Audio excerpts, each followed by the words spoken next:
You ask Tiger to solve. This deals with linear equations with one unknown. The final result is b equals 9. Let's solve it step by step. Group all constants on the right side of the equation. Add 9 to both sides.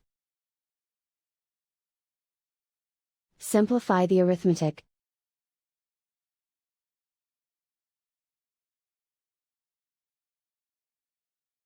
Isolate the b. Divide both sides by 3. Simplify the fraction. Find the greatest common factor of the numerator and denominator.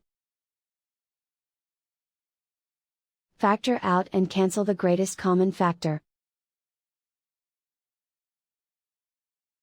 And so the final result is b equals 9.